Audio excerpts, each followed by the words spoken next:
saja yang pertama kami ucapkan banyak terima kasih nih kepada Pak Kepala Balai dan tim yang sudah memberikan kesempatan kepada kami di hari Sabtu, harusnya hari libur mungkin ya, tapi masih mau menerima kami begitu. Merepotkan gitu. Saya hanya ingin menyampaikan bahwa bolehlah kita spesialisasi, boleh, ya nggak apa-apa, silakan. Tetapi dengan sekarang makin agroklimat juga kita tidak bisa kendalikan, ya perubahan musim juga kita tidak tahu kapan mau hujan, dia mau semau-maunya begitu. Tentunya sudah punya teknologi, teman-teman hortikultura, teman-teman di tanaman pangan sudah punya teknologi untuk mengatur itu semua. Satu lagi yang saya ingin sampaikan adalah mungkin juga nanti, ayo deh, jangan kembangkan spesialisasi, mungkin ayo kita beberapa produk kita menjadikan satu. Hortikultura oke, ikut, peternakan ikut, tanaman pangan ikut, perkebunan juga ikut. Konsep food estate begitu. Ada yang hasilnya produksinya jangka pendek, jangka menengah, dan jangka panjang. Nah, teman-teman menurut saya masih muda-muda ini, saya sangat salut, ya sudah tertarik dengan pertanian. Saya katakan pertanian secara umum saja, gitu, ya. Jadi nggak apa-apa. Kita punya hortikultura, kita punya tanaman buah-buahan, kita punya tanaman sayuran, kita punya tanaman cabai ataupun yang lainnya. Saya mendapatkan satu undangan dari satu pengusaha luar biasa, 60 hektar tanahnya gersang semua. Saat mereka masuk, dia tanami dengan pohon mangga, tapi untuk ekspor. Bagaimana caranya menyulap dari lahan yang sedemikian itu? Akhirnya dia gali tanahnya 1 meter kali 1 meter, dalamnya 1,5 meter, diisi dengan pupuk kandang. 60 hektar yang tadinya tandus, Bapak dan Ibu semuanya, adik-adik semuanya, sudah langsung berubah hijau. Sudah langsung bisa ekspor untuk mangganya.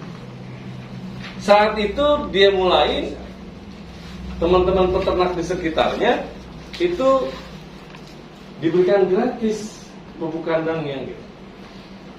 Silakan aja ambil. Tapi begitu setelah jadi begitu dia kesulitan untuk pupuk kandang. Akhirnya dia berusaha juga di peternakan khususnya sapi. Dia panggil saya, kita usaha sapi di situ sehingga kebutuhan untuk komposnya terpenuhi. Kita tahu, maaf, bagaimana fungsi kompos saya tidak usah menyampaikan di sini. Teman-teman semuanya sudah tahu.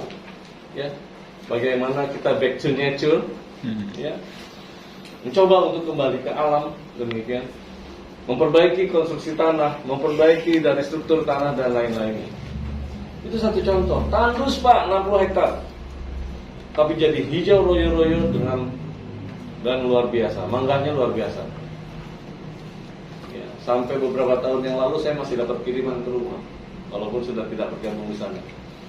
Mangganya cuma 1 kardusnya isi 12, tapi karena kualitas ekspor luar biasa. Teman-teman juga yang di melon begitu, yang di tanaman pangan, ya, ayo nggak apa-apa, gitu. Menjadi bagian. Bapak dan Ibu lagi, satu lagi untuk yang peternakan. Ada satu usaha peternakan di daerah Jawa Tengah, sapi perah. Susu yang dihasilkan dan sapi yang diproduksi itu adalah untung. Kenapa? Karena biaya produksi, biaya pengolahan semuanya sudah dicukupi dengan kompos yang dia hasilkan.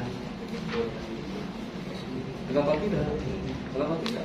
Produksi susu yang dihasilkan itu sudah keuntungannya. Berapapun produksinya sudah keuntungannya. Kenapa? Karena dia mengelola fesesnya untuk dijadikan kompos. 1 kilonya dia jual dengan harga Rp800. Luar biasa. Jadi ayo deh. Jadi jangan lagi kita melihat saya cuma ini gitu. Ayo deh kita kembangkan gitu. Kita kembangkan, ya. Dan saya yakin ya, adik-adik semuanya yang anak-anak muda ini yang luar biasa ini bisa menjalankan itu dengan sebaik-baiknya. Jadi mari kita kembangkan usaha kita Saya sangat sedih, adik-adik semuanya, karena sekarang yang terlihat adalah padi. Orang tuanya petani, orang tuanya peternak. Tapi begitu orang tuanya meninggal, anaknya nggak ada yang melanjutkan sejarah sebagai petani maupun peternak.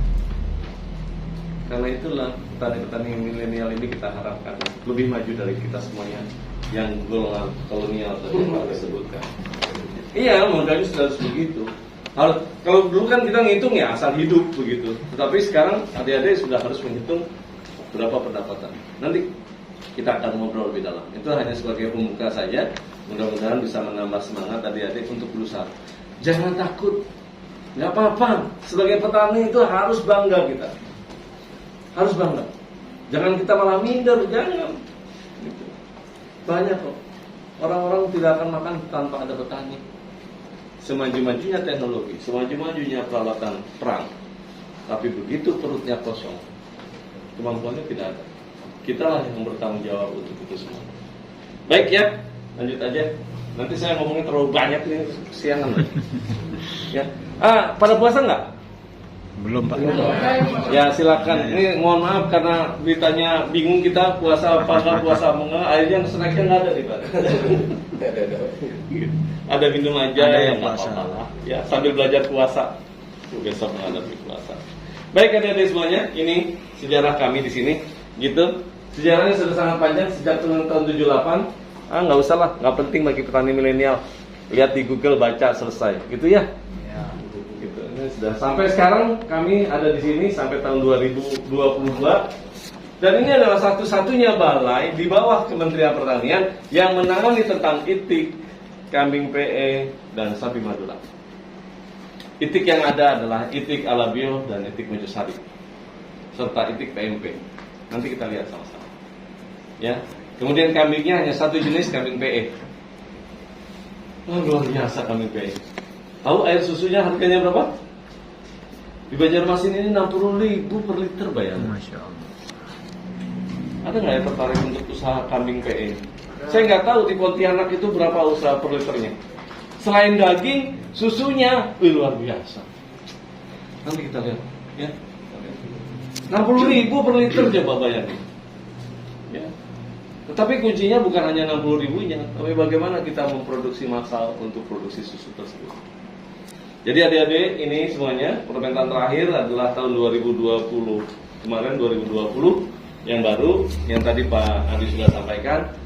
Sudah di Kementan tidak ada lagi struktural eselon 3 sebagian dan eselon 4 sudah habis semua. Eselon 3-nya sudah habis, tinggal kepala balai dan kabak umum atau kasubag TU. Sama di sini juga sama. Visinya mendorong ketersediaan bibit itik, kambing PE, sapi Madura unggul dan hijauan pakan ternak berskala nasional. Skala nasional dulu kita harapkan bisa terwujud. Ini visinya. Kalau semuanya bagaimana mencapai visi itu harus ada misi yang ditetapkan. Kalau kita ingin punya, adik-adik harus punya mimpi. Visi itu adalah mimpi. Bagaimana adik-adik dalam usaha, adik-adik harus mencanangkan mimpinya. 5 tahun usaha saya harus punya omset 1 triliun. Boleh nggak?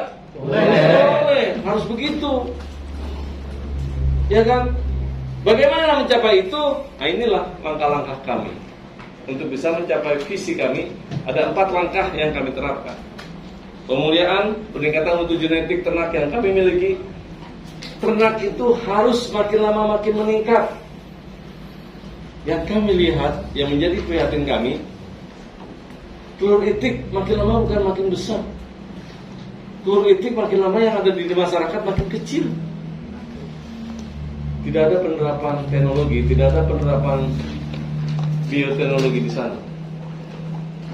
Padahal simpel aja, bagaimana kita mengawinkan, bagaimana kita menseleksi gitu, supaya menjadikan itu besar semua. Kambing gitu, sapi begitu. Jangan sampai lah adik-adik semuanya kondisinya kita harus, yang kondisinya makin lama makin menurun. Trennya harus makin lama makin Nanjak. Ya. Kemudian yang kedua adalah meningkatkan produksi dan penyebaran bibit. Kami tingkatkan. Nanti kita tunjukkan, ya. Meningkatkan pelayanan pembinaan kepada masyarakat. Siapapun yang boleh datang ke sini. Perorangan kelompok boleh datang ke sini. Yang ingin belajar, yang ingin tahu boleh datang ke sini. Siap. Gitu. Kita harus berbagi. Pakem-pakem pemeliharaan yang lama, yang maaf orang-orang tua kita dulu pakai, harus kita kikis, harus kita rubah menjadi lebih efektif dan lebih efisien. Dulu mungkin keluarga kita, orang tua kita punya sapi hanya bilang buat tabungan saja. Sekarang sudah tidak untuk tabungan lagi, tidak untuk usaha sampingan, tetapi untuk mendapatkan pendapatan kita. Bagian daripada pendapatan kita harus dibuat begitu. Kalau dulu mau beranak syukur, gak beranak alhamdulillah, yang penting hidup. Sekarang harus 1 tahun 1 harus kita targetkan sebagai petani milenial kita. Diversifikasi pendapatan yang harus kita kejar. Gitu, ya. Kemudian tentunya juga tata kelola kami terus tingkatkan. Bisa dilihat bisa dilihat di sekitar kita. Dan kita sudah pakai pendapat semuanya, Pak. Kita sudah sampaikan ke teman-teman semuanya. Tidak ada yang boleh memberikan tip di kantor ini. Uang pembayaran tidak boleh cash. Uangnya harus e-billing, harus masuk langsung ke bank. Jauh dari bank kami fasilitasi. Di sini kami buka kerjasama dengan BRI Link, dengan koperasi. Gitu. Tidak ada lagi cash money yang kami terima. Sejak tahun 2022 ini sudah semuanya. Walaupun hanya beli 1.000-2.000 e-billing. Gitu. Jadi kami sudah melaksanakan gitu. Untuk clean governance, ya tata kelola yang baik. Kami jalankan seperti itu, ada di semua. Tugas pokok, ada 5 tugas pokok kami di sini, ya. Jadi yang pertama adalah untuk produksi, kemudian kedua untuk pemuliaan, 3 pengembangan, keempat adalah distribusi bibit dan distribusi bibit dan benih APT. Ini. Jadi lembaga ini kenapa namanya Balai BPTU, Balai Pembibitan Ternak Unggul ya. Jadi nggak hanya sekedar banyak, nggak hanya sekedar hidup, nanti lihat. Manajemennya juga harus ada manajemennya, gitu.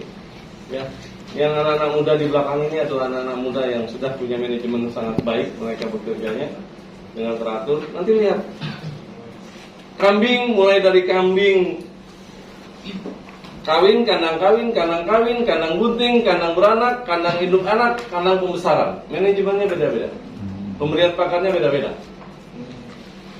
Itik, ada itik starter, grower, layer, sampai di layer nanti teknologi sederhana tetapi sudah harus meningkatkan jumlah telur tetas yang layak ditetaskan. Sapi juga demikian. Jadi sudah jalan, ilmu-ilmu peternakannya sudah harus jalan. Tidak hanya asal hidup, tidak hanya asal memberikan makan. Ini, dan kami targetnya produksi terus meningkat. Ya, tahun ini target kami adalah 5, sekian M. Dari tahun-tahun lalu target kami 5, sekian, tetapi targetnya selalu tercapai lebih. Tahun ini capaian kami 6,2 M, tadi sudah saya sampaikan. Tahun 2022 ini target kami 7 M. Dan saya katakan ke teman-teman anak-anak muda ini, kalau target kamu sudah di atas dari 15 M, kita akan maju untuk BLU. Tidak hanya berpacu pada sistem yang ada saja, tetapi BLU adalah peningkatan efektif dan efisiensi dari setiap kegiatan. Menjadi badan usaha layanan umum. Gitu. Harus begitu. Ya. Ini strukturnya sudah saya tidak usah sebutkan. Pejabatnya ini juga sudah, baca aja lah di Google ya. Ya, ini ada PNS, ada PNS kami hanya 56. Tapi memang pegawai kami PPNPN menangani 1.300 ekor kambing. Iya, 1.300 ya dong sekarang. 1.300 ekor kambing. Mbak Isti Itik 24, 25, Pak Yudi 24 atau 25.000? 25.000 ekor. Dan sapi kami yang masih belum banyak, kami sapinya 119 ekor saja. Karena memang baru dikembangkan. Ini hanya tambahan saja. Kita punya Wasbitnak 16, medik paramedik ada 9 orang, ada Wastukan 7 orang, dan ada Pranata Humas 1 orang. Ini penata komputer kami punya 2 dan arsiparis punya 3 orang. Ya, ini hanya struktur saja lah. Dan mereka lah yang menjadi roda penggerak balai ini. Mereka lah yang menjadi penggerak roda dari jalannya balai yang kami cintai. Ada yang mau tanya? Lanjut dulu Pak. Lanjut ya. Baik. Jadi Bapak adik-adik semuanya, kami menerapkan ada ISO Sistem Manajemen Mutu 9001 dan ISO anti penyuapan. Ini sama ya? Sama. Ini harusnya 37001. 37001 dan kami juga punya standar nasional Indonesia yang kami terapkan. Contohnya itik yang kami bisa jual itu adalah itik yang beratnya lebih dari 38 gram. Itik yang menetasnya, berat tetasnya kurang dari 38 gram tidak bisa kami jual. Salah satu contohnya itu ada di SNI. Kambing yang kami bisa jual adalah kambing yang sesuai dengan SNI. Kalau dia tidak sesuai dengan SNI tidak bisa kita jual. Sapi juga demikian. Kami punya penerapan untuk SNI, dari semuanya. Kami ada LSNI untuk kambing, etawa, untuk itik kalabio, itik mojosari, dan sapi Madura. Ada 4 SNI yang kami miliki. Luas lahan dan bangunan totalnya, mohon maaf, kami ada 632, tapi areal sini hanya 92 hektar saja. Areal 92 hektar itu hanya terdiri dari untuk lahan hijauan 68 hektar, untuk bangunan 14 hektar, kemudian untuk lahan lainnya adalah sisanya.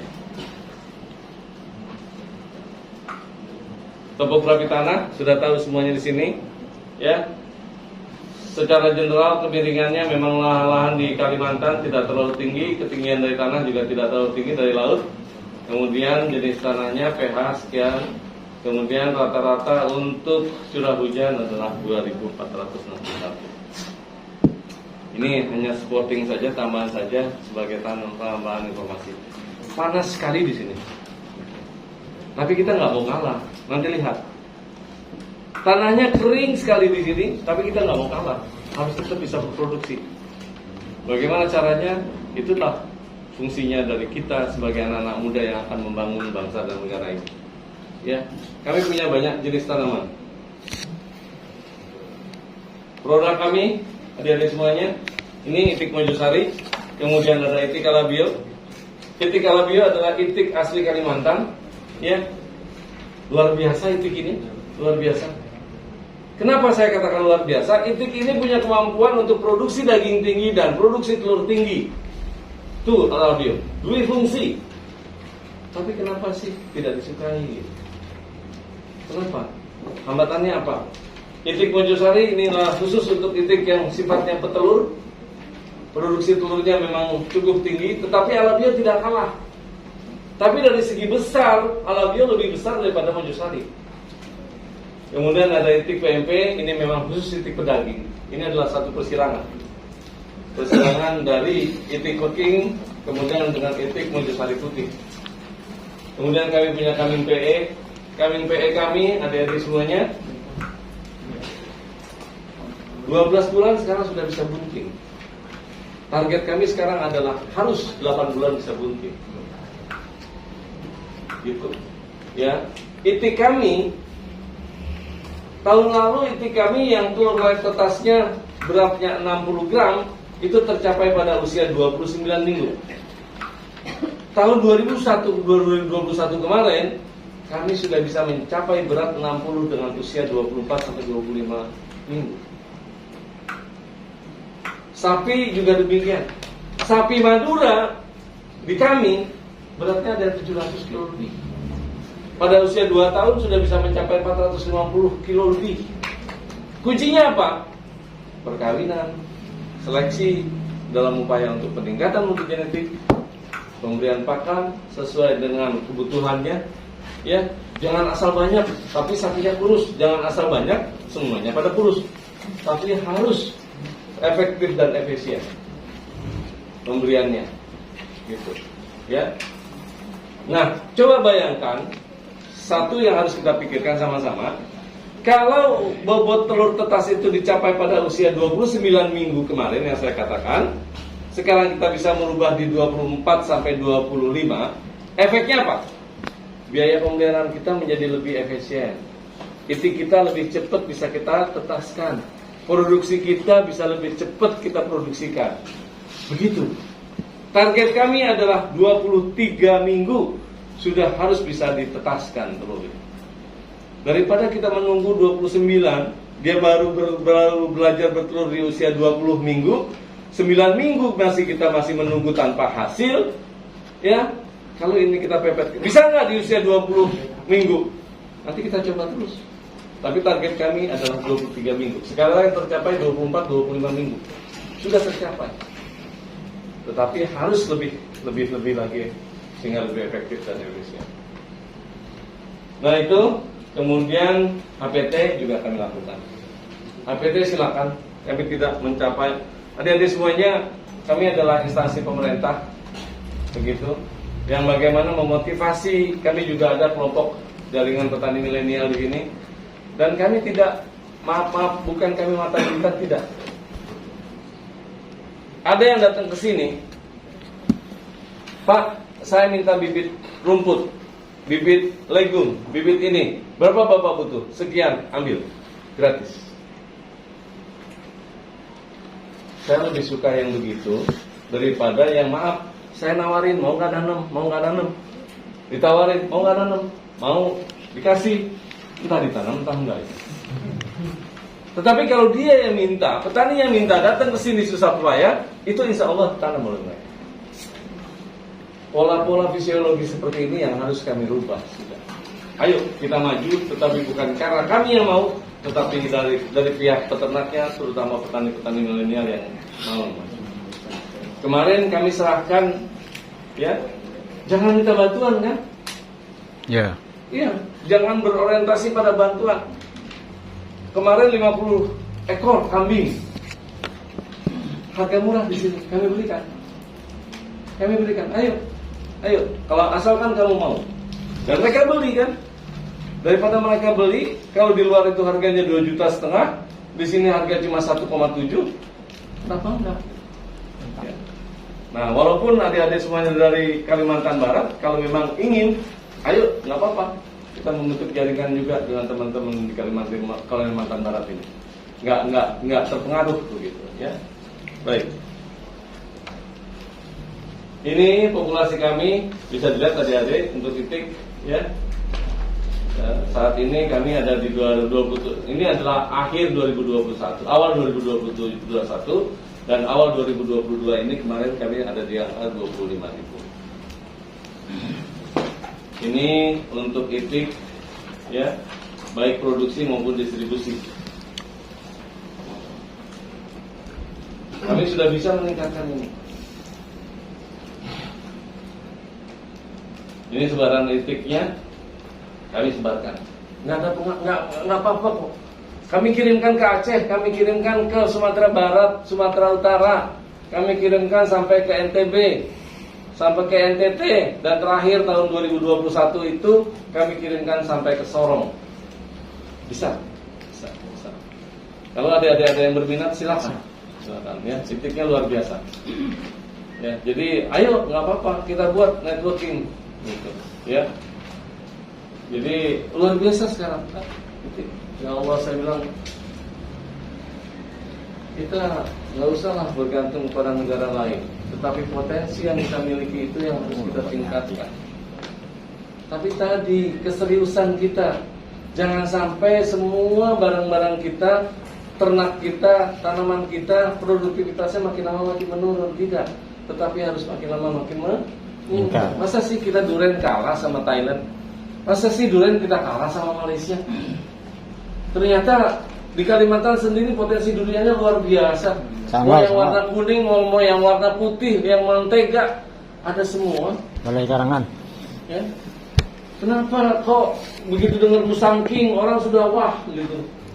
Begitu tuh montong sudah banyak, Jawa Tengah banyak. Mangga? Kalbar juga potensinya. Ayo. Ini kalau nggak ada yang menyentuh gitu.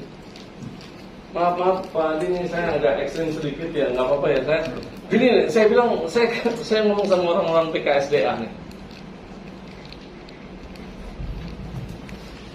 Rusa yang kamu lindungi, kenyataannya terlindungi tidak?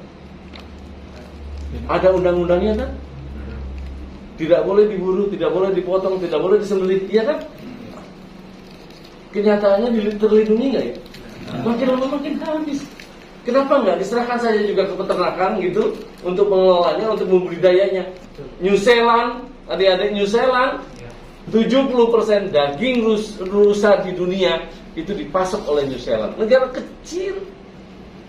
Kita punya potensi rusa segini tingginya, ya kan?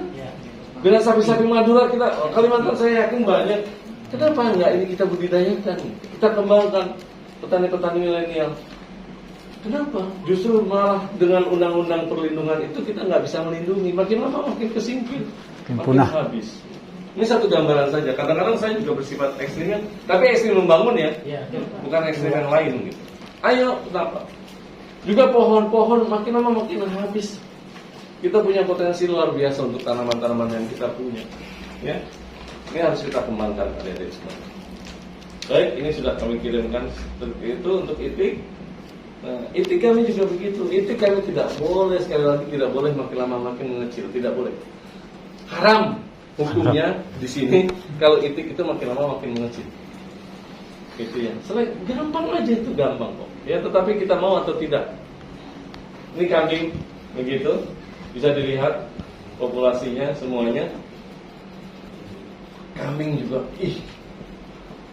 saya nggak tahu Kalimantan Barat ya Pak Adi.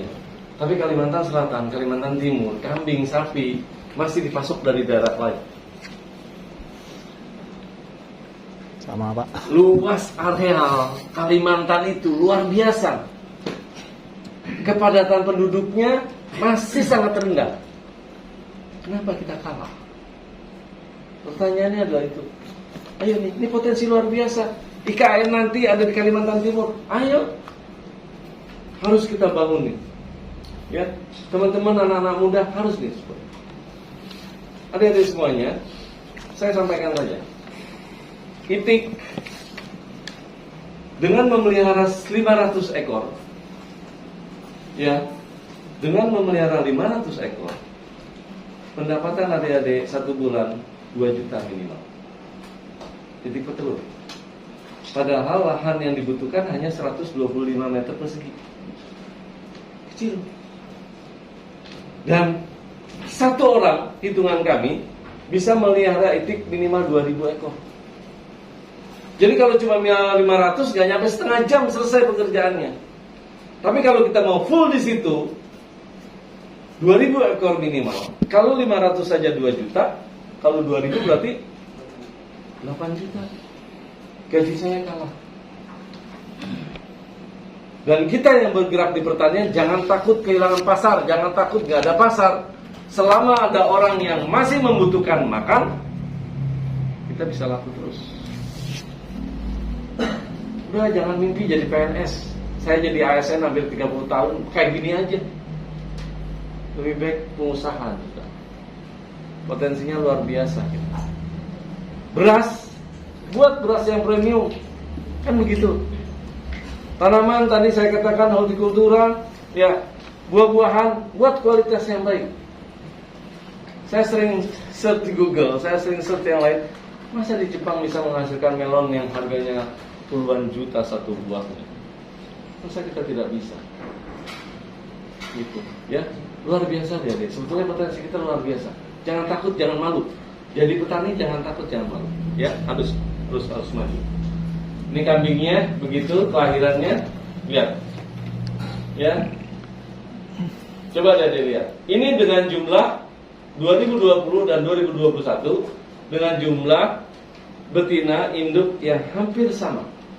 Tetapi di tahun 2021 kita bisa menghasilkan anak 1010, sedangkan di tahun 2020 kita hanya menghasilkan 675. Kenapa? Nah, ini kambing juga menarik lagi nih. Ada tahu? Di Arab sana sebelum ada pandemi ini, kebutuhan kambing untuk dam haji itu 2 juta ekor setahun, satu season.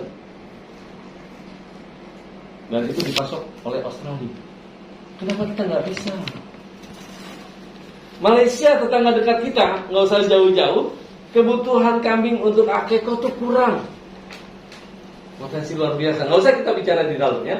Kalimantan sendiri sudah kekurangan. Tetapi potensi-potensi itu masih sangat terbuka. Kambing kemarin, kenapa ini bisa terjadi seperti ini? Karena kambing itu targetnya 2 tahun 3 kali beranak. Kalau kita manajemen yang baik, semuanya itu bisa tercapai. Gitu. Rata-rata di sini kelahiran 1,7. Gitu. 3 kali beranak, kalau 1 tahun berarti 1,5 kali kan? Itulah sebabnya kenapa produksi di tahun 2020 dengan 2021 berbeda jauh walaupun betinanya hampir sama. Hanya perubahan pakan, perubahan manajemen, perubahan pemeliharaan, perubahan kesehatan. Bisa begitu. Nah ini tantangan untuk adik-adik petani milenial. Mampu kalau kita. Balai ini menyetop penjualan betina di tahun 2021. Tidak ada penjualan betina. Kenapa? Untuk bisa meningkatkan jumlah betinanya. Karena di sini tidak bisa melayani, selalu saja inden orang. Kemarin itu hanya sekitar berapa dong? 400 atau 300, 460-an. Indukan kita di 2020. Ya. Kita targetkan di tahun 2022 ini minimal 650. Kalau minimal 650, maka saya targetkan kelahiran harus di atas 100.500. Mudah-mudahan bisa tercapai. Harus ada target-target yang kita pakai. Untuk kambing, kemarin baru saja kami kirimkan ke Sulawesi Selatan. Ini produksi sapi Madura memang belum banyak, karena kita mengharapkan untuk sapi Madura baru meningkatkan jumlah populasi betina saja. Ada yang mau tanya sampai sini? Lanjut? Dulu Pak, Lanjut ya. selesaikan, Pak. Ini adalah pola distribusinya. Ini bulan Juni tahun 2021. Sapi Madura kita pejantan, kita tidak menjual bebas memang. Pejantan kita berikan, kita kirimkan ke Jawa Timur, ke loka penelitian sapi potong Jawa Timur. Saya katakan, Madura kan aslinya dari Jawa Timur, kenapa minta dari kami? Karena memang kita punya kualitas. Ini penjualan HPT, ya, kita jual. Sebagian yang kita jual juga ada yang kita hibahkan. Kita hibahkan saja. Jadi nggak masalah. Kalau teman-teman di Kalimantan Barat juga kepingin bibit HPT gratis, silakan. Order aja ke kami. Gitu, ya. Kita udah kirim sampai ke Banggai kan? Mas Samsul ya? Banggai, Sulawesi Selatan. Ya. Iya, kalau Sulawesi? Tengah. Ini penjualan dan hibah HPT gitu. Kami distribusikan. Ini adalah layanan kami. Ya, layanan kami semuanya. Dan adik-adik, satu saja yang saya ingin sampaikan juga, teknologi juga, penerapan teknologi. Alat tetas itu tidak ada alat tetas untuk bebek, untuk itik, tidak ada. Yang ada mesin tetas itu adalah mesin tetas untuk ayam. Di mesin tetas untuk ayam memang capaiannya bisa daya tetasnya lebih dari 80%. Tapi di bebek, begitu kita pakai bebek, maka telur tetasnya, daya tetasnya sangat turun. Kami sedang mencoba memodifikasi, kami sedang mencoba untuk mengembangkan mesin tetas yang ada. Tahun lalu di kami rataannya adalah sekitar 57%. Tahun ini kita sudah bisa mencapai 65, 66, 67% untuk daya tetasnya. Kita terus tingkatkan karena memang belum ada orang pabrikan mana yang akan menghasilkan mesin tetas untuk itik, itu belum ada. Yang ada adalah untuk mesin tetas. Nah itu yang kita kembangkan. Kita coba untuk kembangkan semuanya. Ini teknologi yang ada di kami. Ini adalah untuk manajemen saja, dari semuanya. Jadi kami menerapkan ini dalam rangka clean governance. Saya pikir sudah tidak berbeda juga dengan BPP Binuan. Gitu, karena ini standar untuk Kementerian Pertanian. Ini adalah simbol kami, Almo Aladdin Mujosari, gitu. Itu. Kalau mau tanya silakan. Masih ada yang di belakang. Atau ada yang mau nambah, Mas Yudi? Masih ada? Pak Doni mau nambah? Cukup? Ini adalah teman-teman Mbak Isti mau nambah? Cukup ya. Mungkin itu. Ya.